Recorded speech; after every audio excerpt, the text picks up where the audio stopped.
Perhaps I could just start with margins. Can I just check you and that I heard you right? Gross margins are flat versus 2019 despite the COGS inflation that we've seen. And if that is the case, can you just talk more generally about maybe where contribution margins have moved generally for Guinness over the last sort of 5 years? Yeah. And I suppose an addendum to that, is Guinness margin accretive to the European division as things stand? And then my second question was more around the partnership and license model. I think you said 20% of NSV now coming from that side of the business. Obviously, a big chunk of that is the Nigerian and EABL business. If you look at the X bit of those businesses, either partnerships with ABI, Heineken, etc., can you talk about the performance of those businesses over the last sort of 5 or 10 years, maybe what the opportunity is, where the green space opportunities are, or white space opportunities to see bigger growth in new markets? Okay, so I'll take the first one on gross margin. So you heard correctly on gross margin.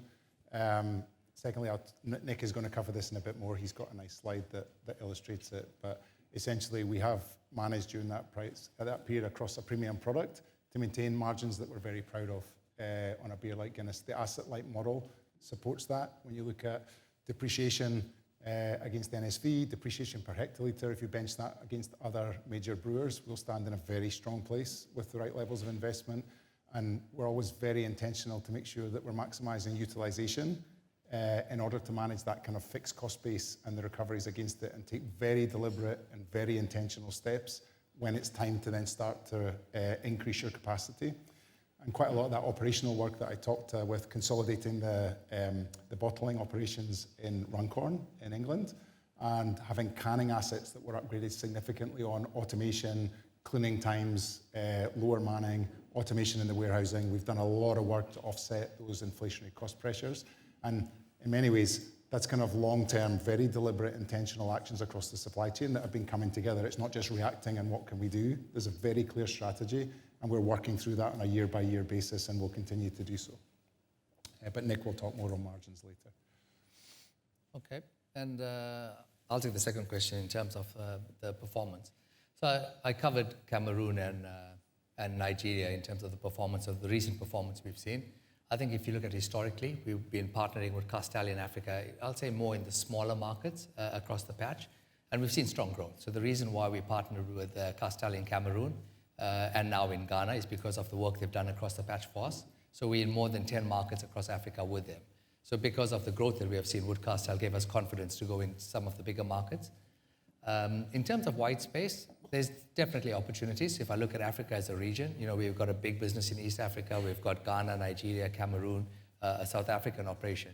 But we've got opportunities in like the Namibia, Zambia, Zimbabwe, Botswana's. DRC is a big opportunity in the middle. It's a hard market to go after, but DRC is a big opportunity. You've got Côte d'Ivoire on the west, Senegal. So there's lots of opportunities still to go after in terms of new markets. But in terms of where we're partnering at the moment, it's working well for us.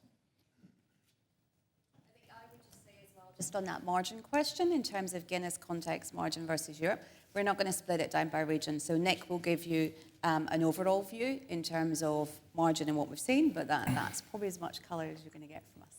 Hey everyone, it's Sanjeev Oshla from UBS. Two from me, please. One for Laura, just on Guinness in the US. Can you give us a sense of how much of the business is in Irish pubs today, and how you're working differently with distributors to really get penetration higher beyond that channel?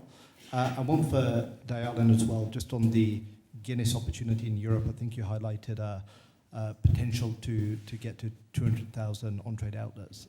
Presumably that's always been a big opportunity. What's changing to really get that number higher? So as mentioned, we have hundreds of distributors in the US, so it is incredibly critical that we cut through for them. We use a lot of different creative tactics to do that.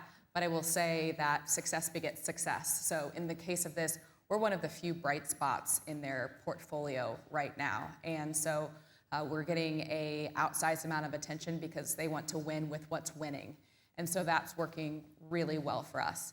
In terms of what's happening in our rebalance between pubs and the rest of our portfolio, I want to make sure people realize that we will always stick by our Irish pubs. So this is very much an and. We are just looking at the opportunity that as Guinness has increased in popularity, as we have even the velocities in retail to support it, we're getting those opportunities in chains like Buffalo Wild Wings, Yard House, Hooters, other things that we haven't had at an at-bat for prior, but we do today because of performance. Yep. And to your second question, if you look at continental Europe, it's a big beer market. So a lot of the countries in continental Europe are big beer. You've got Germany, you've got Spain, large market opportunities. But if you look at what we've been doing as Diageo over the years, and what we're doing now is we're actually looking at our route to consumer and to say, how do we optimize it? And by optimizing our route to consumer and say, okay, we're going to go asset light in some markets, and in some markets we're going to go with partners. The asset light change we're driving will actually give us more capacity within our total supply chain as well. And then we could better use the capacity that we create to actually go after some of the opportunities we see in continental Europe. If you look at us right now, you guys would have seen that we reached a point in December where we were at capacity on Guinness. So we can't just ramp up distribution. So we got to do it in time. The 200,000 outlets I spoke about in continental Europe is where we see an opportunity for us to win in, but that's a multi-year journey. It's not going to happen at once. It will happen over a number of years. You and Dylan just referred to the supply constraints leading up to Christmas in 2024. The new brewery comes on stream, I think, Q2 2026, and Guinness Europe volumes are up double digits. So that seems to be you've got a bit of another tight squeeze coming in Christmas 2025. So just how are you addressing that? Yeah, look, I'm confident. Last year was, I mean, we sold more in December than we did in St. Patrick's Day at that time of year, right? It was an unprecedented level. It was 4.5 million pints that came through more during that period. So there's no doubt that that was a big surge. The reality is that at that time of year, we're always generally managing the replenishment to make sure it's managed over such a long period of peak in line with that capacity piece. As we move forward, whilst I talked to 8% in the brewery from the work we've done with investments and performance improvements over the last 3 years, that's not just the capacity that we've created within the brewery. We've also done many things around about, we were brewing for others before, we're doing much less of that. We're getting more capacity for Guinness, and we've got Little Connell coming on stream. So I'm confident that we've got enough Guinness capacity and we've managed it well in relation to that growth. But that unprecedented spike, no doubt, gave us some replenishment to manage in the market and maybe give a little bit of brand fame as well. Right. So. We were talking about social media and just what an amazing wave of interest has been in social media. Does that give you a risk of an air pocket? If Guinness ceases to be quite as popular on social media, that you get a bit of an air pocket in this amazing growth you've generated? Yeah. I think, Trevor, I'd start by saying Guinness has always been really relevant and vibrant in culture. And actually now we have tools like social listening, digital and data tools that allow us respond in much more agile, much faster real time to what we're seeing unfolding in social channels. And you heard some of the fantastic stats on just how talkable Guinness is. So it's definitely clear that that sort of use of those digital tools is really helping us drive that and respond to it as well. And I would also say that although that's a very important part of our plans and our shift, some of our shifts to social and digital media have seen the increases in short-term ROI that I shared, plus 51%. So, very effective. But it's not the only thing driving growth on Guinness right now. I think you've heard from all the presenters about how we're extending into new seasons, into new occasions. We've got big properties like the Premier League only a year in. We have an incredible innovation pipeline that we're really only just getting going on. And you're going to see more on that with Mark in the innovation showcase later. So I suppose in summary, although our social media is really important and it's something we will continue to drive and grow and use all of the digital and data tools at our disposal, there are many reasons for confidence, and I hope you've heard them expressed across the piece today. Thank you. Philip Malloy from Amundi. Just a question on your pricing strategies. You have a very unique product in the sense that it is a beer, but it doesn't really compete head-to-head with any of the lagers. So how do you think about pricing in the market, particularly as we sort of lap some of the cost increases that led to the pricing surge of recent years? So first of all, Guinness is clearly a really premium beer brand. It's highly distinctive, and distinctive brands have the highest pricing power. So there's a direct link between distinctivity and an ability to have a premium brand. So that certainly is a big part of our pricing strategy. But as Nuno also shared, like we are using all of our levers of price management in terms of SKU, in terms of offerings, in terms of ensuring, like through innovations like Barry shared, like NitroSurge, that we're maximising our pricing power on the brand in a way that continues to build it in a premium way, but that also continues to invite consumers to enjoy it. I don't know, Diane, if you want to add. I think that Grania covers it really well for, like, I'd say, our developed markets. I'll touch a bit on the developing markets, like in Africa. We've got a clear pricing strategy where we got to cover COGS increases, you got to cover FX, you got to cover volatility in the market around inflation. So there's different dynamics which we play, but also Guinness in Africa would be the most premium beer. So we've got a positioning for the brand to make sure that we keep it premium, and we cover all of our cost inputs. I would add that in the United States, because we've been a smaller player, we have typically followed some of the larger players in the market. Right now, we are running a test for all the reasons we've mentioned today, our premium position, our high quality, to see if we can command that higher price point. But we're super conscious right now that the American consumer is under a lot of pressure. As Deborah mentioned, people are getting 8% less for 22% more right now. So we're being cautious as we seek to make sure that we're accessible to as many consumers as possible. Thanks very much. Lawrence Wyatt at Barclays. A couple for Diane, if that's okay. In terms of your European business, are there any other markets that you're particularly excited about? Do you think, we appreciate that 6% of your business is coming from the 3 big markets, but are there any individual European countries you think could become a bit more of an exciting market for Guinness going forward? And then, in addition, is there any reason why the Kenyan market benefits from being fully vertically integrated within Diageo? Is there any sort of scope to be able to do an asset-light model there? Okay, I'll take your first question, Lawrence. So in terms of Europe, I think we have more opportunity in GB and Ireland, firstly. I think as Barry has shared in Ireland, the opportunity, and Nuno in GB, if we've got 1 in 3 pints in GB, the business will be significantly bigger. But I do think there's opportunity for us to grow more share in the GB business. If I look at our share of our off-trade business in GB versus on-trade, we've got room to grow our off-trade business as well, or the take-home trade. So there's opportunity in the 2 big engines. Continental Europe we spoke about in terms of the opportunity in the on-trade and in the off-trade. And I also see Turkey. I see Turkey as an opportunity for us where it's a big beer business as well, and there's opportunity in which, in time, if the macros improve in Turkey, we could also scale that business. If I look at East Africa, Lawrence, to your question, as the previous president for the region and as I'm handing over to Ina, I'll share some perspectives on East Africa. The macros in East Africa is very positive. So if you look at the macroeconomic environment, it's positive, GDP is strong, you've got a young population coming into TBA, penetration on alcohol is not that high as yet, so you're getting room to grow penetration, and female penetration is low. So there's all of the reasons to believe in East Africa. If you look at our business in East Africa, we've got a scale beer business and we've got a big beer spirit business, and we've recently separated our route to consumers in East Africa. So we have a premium spirit route to consumer, which is under the EABL umbrella, but you have a beer business that runs separately. Both these businesses are accelerating and growing well. From a manufacturing footprint, we have a broad footprint across East Africa. We have 8 brewing manufacturing sites. We've got 4 in Kenya, we've got 3 in Tanzania, and 1 in Uganda. So we've got scale across the region. And it's a business which we've just increased our shares in. We bought more share in it. We've got 65% share of East Africa now, and we're happy with how the business is performing. It's James Edwards-Jones from RBC. Couple of questions. First, for you, Grania, you obviously cover, Guinness isn't your only responsibility. You're following a well-established Diageo playbook and has been enormously successful.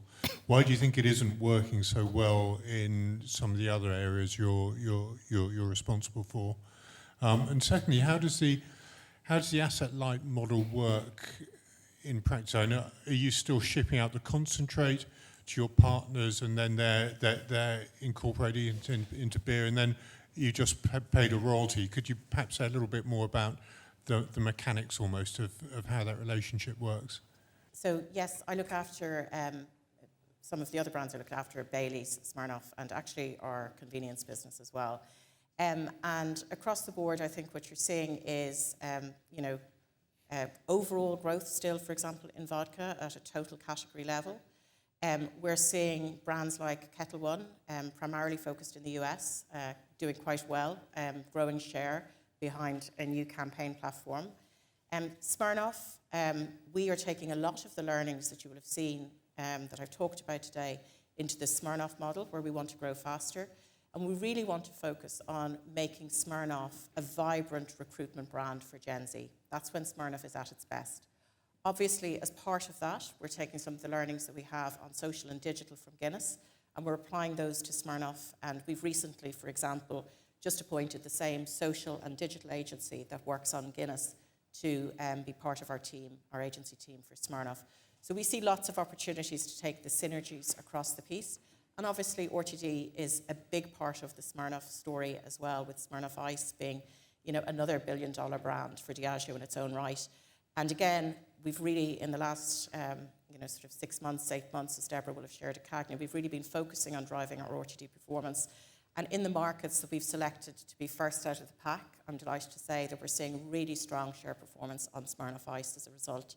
So hopefully that gives you a flavour of how we're thinking about applying learnings. Clearly, categories, do have different sort of growth paths, etc.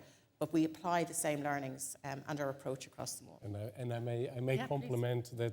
If you look into GB, Smirnoff is the #1 spirit brand in the market, and Baileys is just 50% bigger than it was 5 years ago. Yeah, exactly. So I think those 3 brands that you mentioned are also great success cases in GB. And maybe just it's a small example, but in Ireland, vodka is also the largest spirit category, and we've in fact very specifically applied many of the best practice learnings that I shared with you earlier this afternoon to that brand with very strong results, and really turning around the performance both from a brand equity standpoint and a market share standpoint. So actually, it's a very good case study on that brand as well. Yeah. And if I look at the asset-light model, I think the best way to describe it is there's multiple pillars of the contracts which we have with our partners. We have a financial pillar, we have a performance pillar, and then call it a quality pillar. So under the financial pillar, we have GFE, which is the concentrate, which we sell to our partners. We have a licensing and royalty fee, which then we charge them for using the brand as they produce and sell locally in their markets. So that's one pillar. On the performance pillar, we have metrics in the contracts to make sure that we're growing Guinness share in the markets and the brand is performing as we expect in these countries. And then we have a quality pillar where we have clear quality metrics to make sure that the quality standards of Guinness is maintained. And so much so, to Ewan's point, we actually have brews that from the market sent back into St. James Gate where we do testing to make sure that the quality standards are met.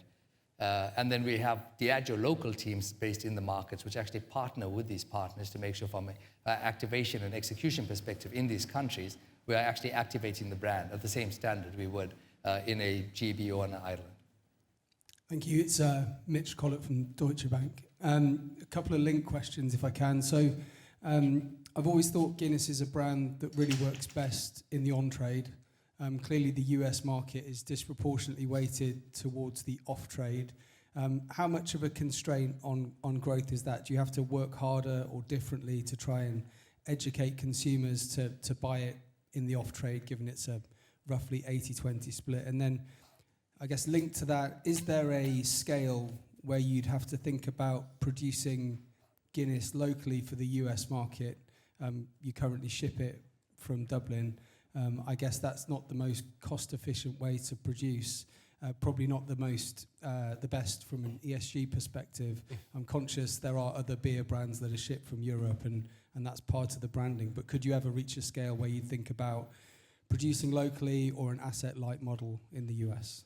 I actually don't see our split as a disadvantage at all. I think of it as an opportunity, particularly as you see consumers increasingly having activities that don't necessarily revolve around alcohol, but it's part of the activity, whether they're enjoying alcohol at Topgolf or they're taking it to a beach or a barbecue.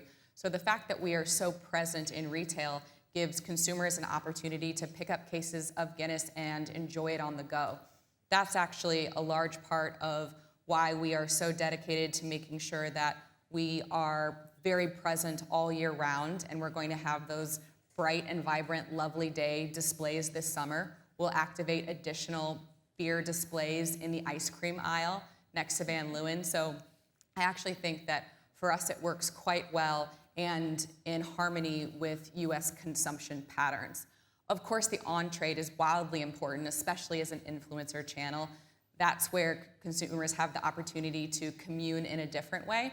So for me, there's actually a very nice synergistic opportunity with both channels where we see big opportunity. I might add a point as well. Actually, obviously during COVID, when the pubs shut, we really had to double down and focus on building Guinness in the off-trade channel with a sort of scale, pace, agility that we hadn't really ever had to think about before. Out of that came things like the innovation NitroSurge, which I talked about earlier. You'll get to see and experience it later. Obviously, as Barry said, in 1 in 4 households in Ireland now, that has been a big driver of our off-trade share growth in Ireland, alongside focusing on, Guinness Draught at home. Because I think, the opportunity has always been there, but actually COVID really inspired us to think about how we could access that opportunity, both with innovation, but actually also with learnings from Laura's market in the US, where traditionally it's been a big off-trade market, and we took the learnings on execution capability, on how to build brilliant, beer visibility. Laura, I think the beer visibility you generate in the US is very inspiring for the other markets as well. Nuno, Barry, you might want to add a bit. No, and indeed, just on the innovation point, I mean, our customers are very hungry for it as well, right? So you talk about higher price points, higher average basket size. So this is it's gold, right? It's there, it's liquid gold. I mean, compared to the rest of the category, they love it. They want more. My big retail partners here in this market, every one of them wants to be known as the home of Guinness, right? Because that's a key differentiator for them. Yeah, and on that piece, I'll give you a supply chain view on it. I'm conscious brand is part of a decision about whether you would ever localize anything, but certainly there are scenarios that have been looked at. That's not a new question. Your question had the right word in it around scale. There is no, you would need multiple locations and be at a scale where you would have multiple either brewing partners or brewing locations, because it's actually far more efficient to ship it by sea, both on carbon and cost, and distribute from the different regional distributions than it is to produce at one scale brewery and then try and get it around the US. So there's a tipping point that you would get to multiple partners. That would be capitally intensive. We've got decisions to make about timings to do in the most efficient way and the choices that we've got across the business to do that. But I would say if it was right for the market and the brand, there are solutions that are possible. I've got one from online actually, so why don't I take this one now? So Andrea from BofA has asked, and it's one for Grania and Dalen.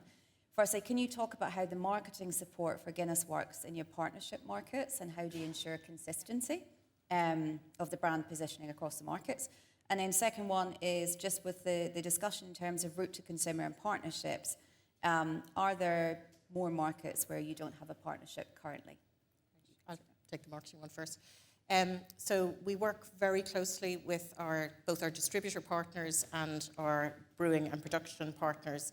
In fact, we bring them to Dublin, to the home of Guinness, to the Guinness Storehouse, where we run a masterclass in everything you need to know about Guinness, from grain to glass, history, heritage, and we really embed our partners in the Guinness family, and we think of them as such. On a more day-to-day basis, we work in what we call agile brand communities, and that really enables us to quickly shift and lift work that's working in one market and apply it to another. And those third-party distributors and producers are represented in those agile brand communities as well. We produce assets, like, for example, from the Premier League. You saw the example there, where we are using tools like AI to be able to provide finished assets for those partners that meet the local, regulatory requirements and language requirements. And we can do that in a very cost-effective and efficient way. So both in terms of, I suppose, really embedding them in the Guinness brand, facilitating fast shift and lift of marketing that's working in other markets through the agile brand communities, and then using AI to provide finished assets that they can quickly deploy and efficiently deploy in their markets as well. What I'd add to what Grania said is also all of these campaigns that is created locally is signed off globally. So it's consistent, so there's no local creative and running without having it signed off globally. And our partners also co-invest in A&P. So it's not just Diageo running the campaigns. The partners actually invest in the campaigns and the A&P as well. Sonia, in terms of the second question? With potential partnerships in other markets. Yeah, I think there's, you get markets where it's a complete white space, where Diageo doesn't exist at all. And then there's markets where we probably distribute through a distributor, where we ship finished goods, it sits in a warehouse and they distribute into the trade. And, there's different, call it a timeline or a glide path. You look at a market like Madagascar, our right to win right now is very limited. It's a value market. And we wouldn't see Guinness going in there. You see a market like DRC, you probably want to go into it with the distributor for now, because many partners are not putting capital into the DRC right now. When we see that the timing is right, and when you get the right partners in these markets with infrastructure and breweries and so forth, we could then look at flipping the model to say, well, we don't ship from Ireland finished goods, and would it make more sense to go with the asset-light model and change the agreement and brew locally? So I think there's different stages of this. And I think as well, beyond Africa, there are further opportunities for geographical expansion. Recently, we have just partnered with ABI, for example, in China, and Nick will talk to some opportunities there later as well. So there are, opportunities across the board for further expansion, and particularly when we have assets like the global, scale and reach of something like the Premier League, that allows us to switch that on pretty quickly. I think that's why, Sonia, our route to consumer, being as agile and flexible as it is, gives us an advantage, because we don't need a one-size-fits-all for every market. And depending on where the market is on the journey, we could actually deploy the right route to consumer. Olivier Nicolai, Goldman Sachs. Just two questions. Just a follow-up on Africa, first of all. As the premium spirits continue to grow and reach critical mass in some countries like Tanzania or Kenya, would you seek a partner for beer and focus more on just premium spirits yourself? And then just a second one on I guess one for Nuno, since you're going to move to Mexico. I think you were there recently. Can you talk about the opportunity you might see for Guinness in Latam or in Mexico specifically, and perhaps by leveraging the Premier League sponsorship? Thank you. So if you look at premium spirits in Africa, what we've seen is Africa is urbanizing very fast. And we know that the cities in Africa have double the GDP rates than the countries. So we know that there's more opportunities in the cities, and that's where premium spirits is growing. So premium spirits are growing very fast in the cities. Like if you look at Tanzania as your example, we're seeing the growth in Dar es Salaam. So Dar es Salaam will be growing a lot faster than the total of Tanzania. So what we have been doing is we looked at a model in East Africa, we call it Fahari, and the Fahari model, or the project, what it basically does is it has a separate team focusing on the key cities across East Africa to grow premium spirits. It still sits under the EABL umbrella, but it is a separate team that is actually driving spirit growth, and we have seen a massive acceleration in spirits. Yeah, on the lack, I would say it's selective opportunities. I was, as an example, this weekend I was just attending the Arsenal-Newcastle game with the biggest distributor in Latin America. But it's just on a targeted basis. But it's obviously a very good asset, the Premier League, not just for lack, but expanding the beer footprint globally, right? So that's Deborah mentioned the amount of fans that we have at the global level, and the attachment with the Guinness brand. Hi, it's Jonathan Cook from Border to Coast. This one's for Grania. You talked about changing the marketing strategy, and it's clearly been very, very successful.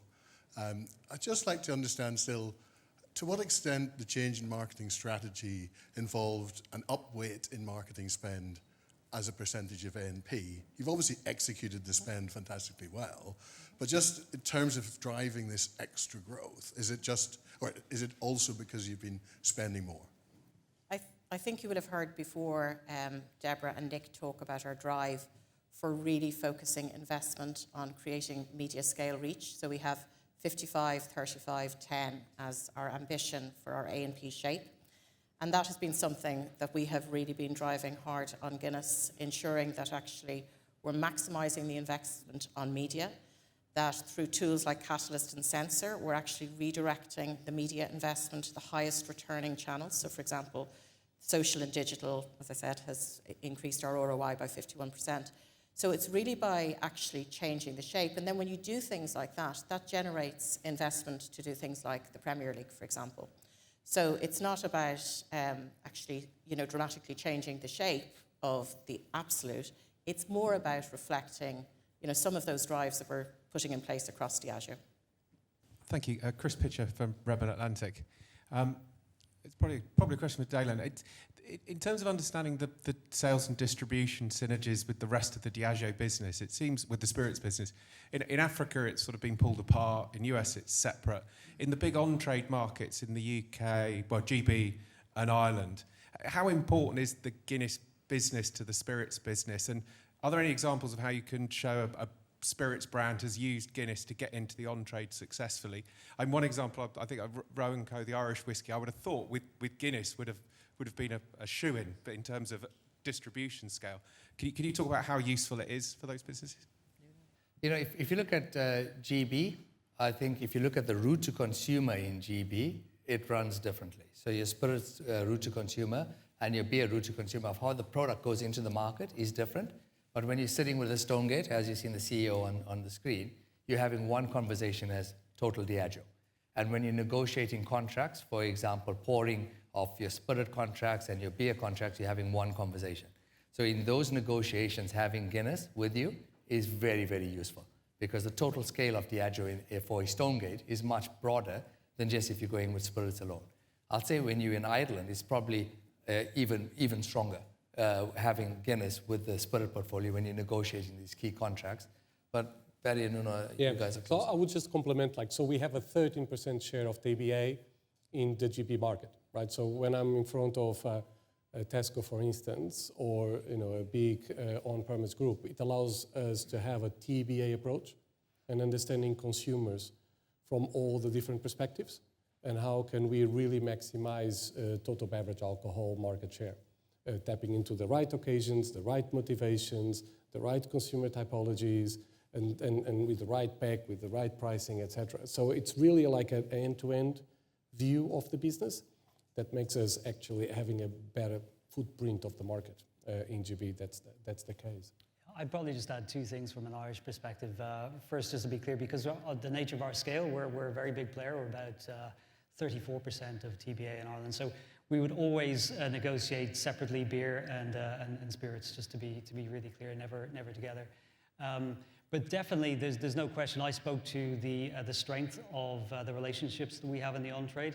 So there's no question that we've been right through COVID. When the times were very, very challenging for the on-trade.